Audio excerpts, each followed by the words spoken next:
আসার কথা, দীর্ঘ 20 বছর নবান্নের চৌদ্দতলায় কোনোদিনও পৌঁছয়নি। এই প্রথম আমরাই সেই সচিব মহাশয়ের কাছে আমাদের দাবিপত্র তুলে দিয়েছি এবং তিনি খুব নিষ্ঠার সঙ্গে আমাদের দাবিপত্র গ্রহণ করেছেন এবং তিনি কথা দিয়েছেন যত তাড়াতাড়ি সম্ভব মাননীয়ার সঙ্গে আলোচনা করে আপনাদের সমস্যা মিটিয়ে দেওয়া হবে এবং আমাদের যথেষ্ট সম্মান করেছেন এবং আমাদের আপ্যায়নে কোনো ত্রুটি রাখেন। এবারে আপনারা জানেন আমাদের সম্মানীয় সভাপতি তিনিও মুখ্য সচিবের সঙ্গে দীর্ঘক্ষণ কথাবার্তা বলেছেন। সকল পার্শ্ব শিক্ষক শিক্ষিকাদের প্রতি বিশেষ বার্তা, কোনো রকমভাবে এ পথে পরিচালিত না হয়ে আপনারা ধৈর্য ধরে অপেক্ষা করুন। আমরা নিশ্চিতভাবে আপনাদের সুষ্ঠু সমাধানের পথ পেয়েছি এবং সেই পথেই আমরা এগিয়ে গিয়ে প্রায় সমাধানের রাস্তা দেখতে পেয়েছি। সেই সমাধানের রাস্তাতেই খুব শীঘ্রই সমাধান হয়ে যাবে। আপনারা আমাদের কোনো রকম বার্তা ছাড়া পথে নামবেন না, এটুকু আপনাদের কাছে আমাদের বার্তা।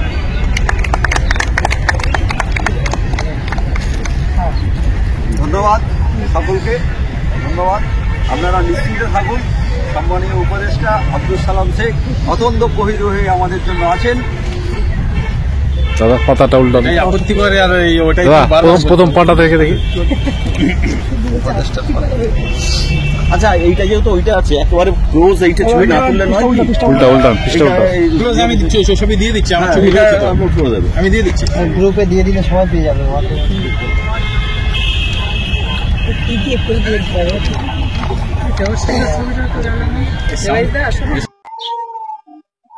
পার্শ্ব শিক্ষকদের দুঃখ দুর্দশার কথা মাননীয় নিকট তুলে ধরার জন্য 20 মার্চ বৃহস্পতিবার প্যারা টিচার ওয়েলফেয়ার অ্যাসোসিয়েশনের প্রধান উপদেষ্টা ডক্টর আব্দুল সালাম মহাশয় নবান্নে পৌঁছালেন, যেটা পার্শ্ব শিক্ষক শাসকপন্থী সংগঠন এখনো পর্যন্ত পৌঁছাতে পারেনি।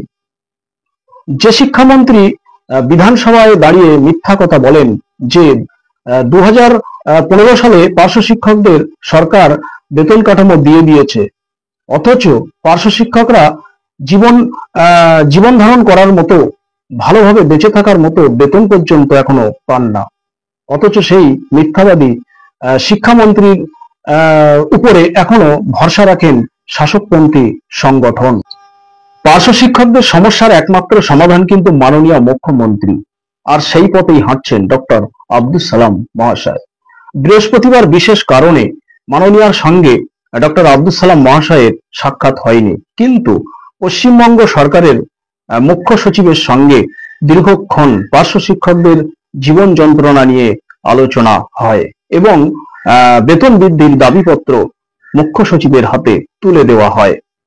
অন্যান্য রাজ্যের থেকে পশ্চিমবঙ্গের পার্শ্ব শিক্ষকরা যে অনেক কম ভাতায়, অনেক কম মাইনায় কাজ করছেন, সেটা মুখ্য সচিবকে বোঝানো হয়। মেমো নং 1091 অর্থাৎ 1/3/2024 অর্ডার অনুযায়ী সরকার অন্যান্য চুক্তিভিত্তিক কর্মীদের যে পে স্ট্রাকচার বা বেতন কাঠামো দিয়েছে, সেটা পার্শ্ব শিক্ষকদের জন্য কার্যকর করার দাবি জানানো হয়েছে। ডক্টর আব্দুল সালাম মহাশয় মুখ্য সচিবকে একটা ভালো জিনিস বুঝিয়েছেন, যেটা হলো যে পার্শ্ব শিক্ষকরা অভাব অনটনের মধ্যে জীবনযাপন করার পরেও, স্কুল করার পরেও মামাটি মানুষের সরকারের সৈনিক হিসাবে কাজ করেন।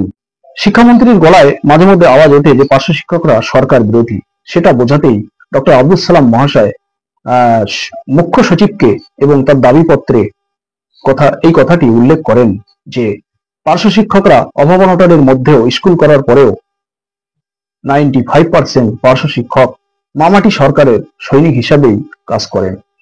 এখন দেখার মাননীয়ার মন কতটা গলে এই কথাতে। মঙ্গলবার বিধানসভায় শিক্ষামন্ত্রী তো বলেই দিয়েছেন যে পার্শ্ব শিক্ষকদের বেতন কাঠামো 2015 সালে সরকার দিয়ে দিয়েছে, পার্শ্ব শিক্ষকরা অনেক সুযোগ সুবিধা ভোগ করছেন। তার মানে শিক্ষামন্ত্রীর কথায় পার্শ্ব শিক্ষকদের আর কোনো দাবি দেওয়া নেই। পার্শ্ব শিক্ষকরা ভালোই আছে। এখন দেখার মাননীয় মুখ্যমন্ত্রী কতটা সদয় হন পার্শ্ব শিক্ষকদের প্রতি। তাহলে বন্ধুরা আজ এই পর্যন্ত, আবার দেখা হবে পরবর্তী আপডেট নিয়ে।